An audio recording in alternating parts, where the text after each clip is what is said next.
నమస్తే welcome to our channel నేను మీ అంకిత YS 75వ జయంతి సందర్భంగా ఇడుపులపాయలో వైఎస్ ఘాట్ దగ్గర ఆయన కొడుకు వైఎస్ జగన్ ఆయన కూతురు వైఎస్ షర్మిల కలిసి వచ్చి నివాళులు అర్పిస్తారని అందరూ అనుకున్నారు.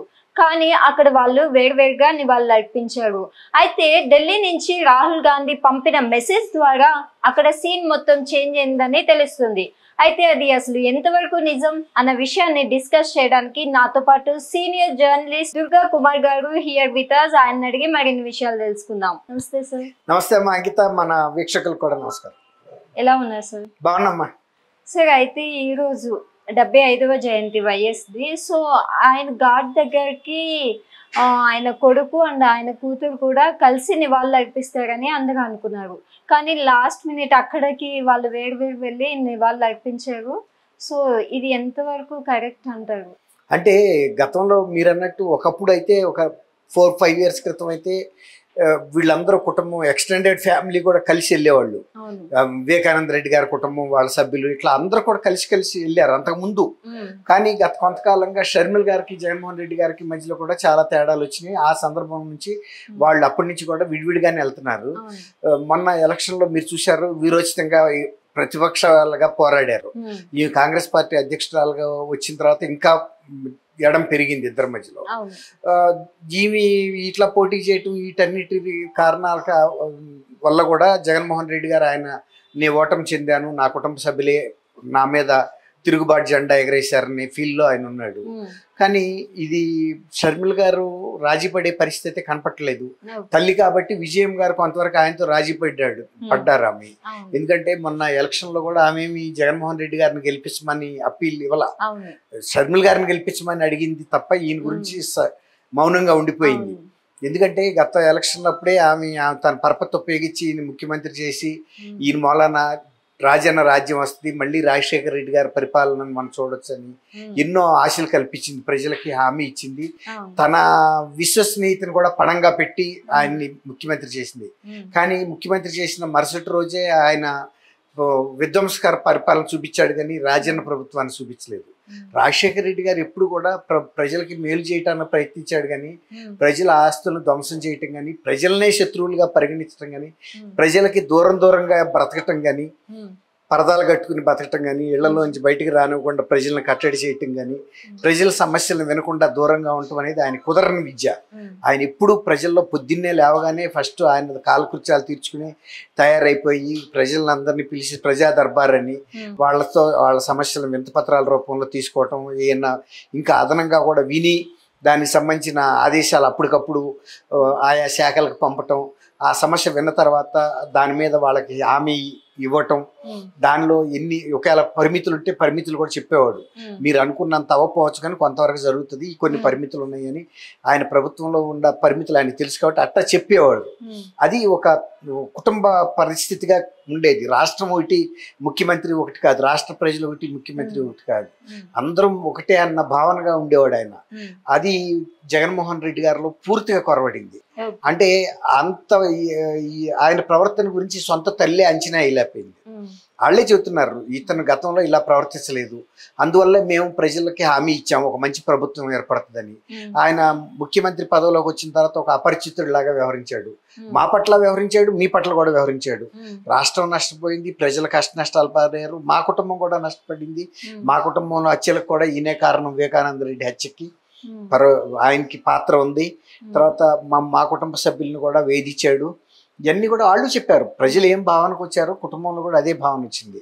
తర్వాత సొంత తల్లి కూడా నేను తప్పు చేశానేమో, ఇతన్ని అనవసరంగా ప్రజల మీద పెట్టానని ఒక పశ్చాత్తాపంలో పడటం వల్లనే ఆమె ఎప్పుడు కూడా మళ్ళీ ప్రజల ముందుకు వచ్చి జగన్మోహన్ రెడ్డి మంచి చేశాడా చెడు చేశాడా అని ఫీడ్బ్యాక్ తీసుకోవటం కానీ, లేదు నేను తప్పు చేశానని ప్రజల ముందు కనుక బహిరంగ క్షమాపణ చెబితే ఓ రకంగా అది జగన్మోహన్ రెడ్డి రాజకీయ జీవితానికి అంతమే. కాబట్టి అది కూడా ఆమె బయటకు చెప్పకుండా తను తమాయించుకుని ఉండిపోయింది. కానీ ఆమె అమెరికా వెళ్ళిపోయింది ఎన్నికలకు ముందుగా. అంటే చాలా మంది ఏం చెప్పారంటే, అంటే వాళ్ళ కుటుంబంలో కూడా గత ఎన్నికల్లో ఆయన్ని వివేకానంద రెడ్డి గారిని ఉపయోగించుకుని ఆయన హత్యనే ఒక ఆయుధంగా ఉపయోగించుకుని గెలిచాడు. ఆయనకి ఈసారి కూడా ఎవరో ఒక కుటుంబ సభ్యుల్ని ఖర్చు చేసి మళ్ళీ ఫలానా వాళ్ళు చంపారని తన స్వార్థానికి ఉపయోగించుకుంటాడనే భయం కూడా ఒక కుటుంబంలో కల్పించారు. కుటుంబంలో వాళ్ళకు కూడా అనుమానం వచ్చింది. దానివల్ల ఎవరికి వాళ్ళు దూరంగా ఉన్నారు. ఆ సందర్భంలో అసలు ఆమె అమెరికా వెళ్ళిపోయింది. అదే షర్మిల గారు అబ్బాయి పెళ్లి అవ్వటం, వాళ్ళు అక్కడ కాపురం పెట్టడం, ఇక ఎట్లాగో ఇక్కడ ఉండి చేయగలిగింది ఏమి లేదని ఆమె అక్కడికి వెళ్ళటం. వెళ్ళిన తర్వాత ఎన్నికలకి జస్ట్ ఒక 3 days ముందు రాక కూడా ఆమె ఏమీ కూడా నోరు విప్పలేదు. ఏమి ఎవరి గురించి కూడా, ఎన్నికలు ఎవరు గెలిస్తే వాళ్ళు గెలుస్తారో దైవాధీనం, నా ప్రమేయం ఉండకూడదు అనుకుంది. కానీ సొంత కూతురు విషయంలో షర్మిల పట్ల ఆమెకి కొంత బాధ్యత ఉంది.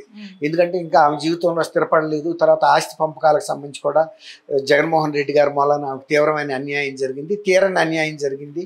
అందువల్ల ఆమెని తెలంగాణలో ముఖ్యమంత్రి చేయాలనే ప్రయత్నంలో తన వంతుగా సహకరించి ఆమె వెంట నడిచింది. కానీ ఇక్కడ పరిస్థితులు అనుకూలించలేదు. ఒకసారి అనుకూలించినట్టు ఇంకోసారి అనుకూలించవు. అది జగన్మోహన్ రెడ్డికి కలిసి వచ్చింది. కానీ అదే పరిస్థితి ఇక్కడ కూడా రాజశేఖర రెడ్డి గారి అభిమానులు తెలంగాణలో ఉన్నారు కాబట్టి అదే ఫార్ములాని ఇక్కడ పాటిస్తే గెలుస్తా అనుకున్నారు. కానీ ఫార్ములా వికటించింది ఇక్కడ. అంటే వికటిస్తానికి ఇక్కడ ఉన్న పరిస్థితులు వేరు, ఇక్కడ తెలంగాణలో ఉన్న రాజకీయ చైతన్యం వేరు, ఆంధ్రప్రదేశ్లో ఉన్న చైతన్యం వేరు. సార్, అయితే ఇప్పుడు చూస్తే మనం వైఎస్ షర్మిల కానివ్వండి, జగన్ కానివ్వండి, ఈయన జయంతి సందర్భంగా ఇద్దరు ఒకేసారి నివాళులు అర్పిస్తారు అందరూ అనుకున్నారు. కానీ రాహుల్ గాంధీ ఢిల్లీ నుంచి పంపించిన ఒక్క మెసేజ్ వలన సీన్ మొత్తం రివర్స్ అయింది అంటున్నారు. సో అది ఎంతవరకు వాస్తవం? అది ఈళ్ళ విషయంలో రాహుల్ గాంధీ గారు మెసేజ్ ఇవ్వాల్సిన అవసరం లేదమ్మా. అది వాళ్ళకి తెలుసు. ఆ ఇద్దరు ఒక టైంలో అక్కడ ఉండరు అంతే. ఇక ఈ వెళ్ళిపోగానే ఆమె వస్తుంది. ఎందుకంటే ఆమె కూడా దగ్గరలోనే బస్ చేసి ఉంటుంది. ఎప్పుడైతే ఈయన వెళ్ళిపోయాడో ఆమె వస్తుంది. వచ్చిన తర్వాత విజయం గారు మాత్రం ఇద్దరు వచ్చినప్పుడు ఉంటారు కూడా. ఎందుకంటే ఆమెకి ఇద్దరు సమానమే. ఈ మధ్య కాలంలో ఆమె ఇంటికి కూడా జగన్మోహన్ రెడ్డి గారి ఇంటికి కూడా అమెరికా నుంచి వచ్చిన తర్వాత అక్కడ ఉండారని చెప్తున్నారు.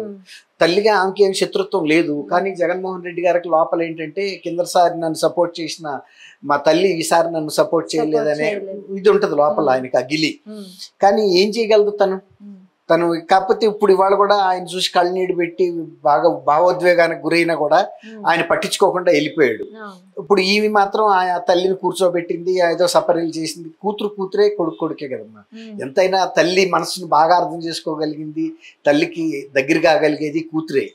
తండ్రికి కొడుకు అవ్వచ్చు కానీ తల్లికి అంత దగ్గరగా వెళ్ళలేరు ఎవరైనా. కాబట్టి ఆయన చెప్పాల్సిన అవసరం లేదు. వీళ్ళిద్దరి మధ్యలో తీవ్రమైన మనస్పర్ధల వల్లనే దూరంగా ఉన్నారు. కొడుకు పెళ్లికి వచ్చినప్పుడే ఆమె పలకరిస్తానికి కూడా ఇష్టపడలేదు. పలకరించకుండా దూరంగానే ఉంద తప్ప చూస్తుంది కానీ రాళ్ళ దగ్గరికి. కాబట్టి అప్పటికి విజయలక్ష్మి గారు పిలిచినా కూడా చాలా డిస్టెన్స్ గానే నిలబడింది, ఏదో గ్రూప్ ఫోటో కోసం అయిష్టంగానే. వాళ్ళ మధ్యలో అంత తీవ్ర విభేదాలు ఉన్నప్పుడు మనసు విప్పి గతంలో లాగా ఉండలేరు కదా. ఇప్పుడు అదే షర్మిల గారు ఆయన కోసం నేను అన్న వదిలిన బాణాన్నని రాష్ట్రం అంతా చాలా పెద్ద 3500 కిలోమీటర్ల పాదయాత్ర చేసింది. ఆ రోజున ఆమెకి ముఖ్యమంత్రిని చేయటం జగన్ ముఖ్యం తప్ప వేరే ధ్యేయం ఆమెకి లేదు. అప్పుడు ఆమెలో ఉన్న భావోద్వేగం వేరు, అన్నం చెయ్యాలి ముఖ్యమంత్రి అనేది. కానీ అన్నలో ఇంత అపరిచితమైన వ్యక్తి ఉంటాడు, నా పట్ల ఇలాంటి ప్రతికూలంగా నన్ను వ్యవహరిస్తాడు, నన్ను దూరంగా పెడతాడు, నన్ను రాజకీయంగా ఎదగనివ్వకుండా చేస్తాడని ఆ ఊహించలా. ఖచ్చితంగా తను అప్పుడు అన్నాడు కూడా, నువ్వు నాకు చెల్లివి కాదు తల్లివి అని. అంటే నిజంగా ఆ మాట ఆయన మనసులో నుంచి వచ్చుంటే, కడుపులో నుంచి, ఖచ్చితంగా ఆమెకి ఎమ్మెల్సీ ఇవ్వచ్చు, రాజ్యసభ మెంబర్ ఇవ్వచ్చు, లేదు పార్టీ అధ్యక్షురాలుగా చేయొచ్చు. కానీ ఇవేది చేయకుండా దూరంగా పెట్టినప్పుడు ఇంకా షర్మిల గారు ఆయనతో సన్నిహితంగా మెలిగితే కనుక షర్మిల గారికే నష్టం. అది రాజకీయంగా వీళ్ళు ఒకటే అనే భావన వచ్చిన తర్వాత ఇద్దరిని దూరంగా పెడతారు. కాబట్టి ఆమె అది మెయింటైన్ చేయదలుచుకుంది. అది అందువల్ల వాళ్ళిద్దరూ ఒకే వేదిక మీద, అందులోనూ తండ్రి సమాధి దగ్గర వస్తారనేది ఒట్టి మాట. అది ఊహించలేదు. థ్యాంక్ యూ అమ్మా అంకిత, మన వీక్షకులు కూడా.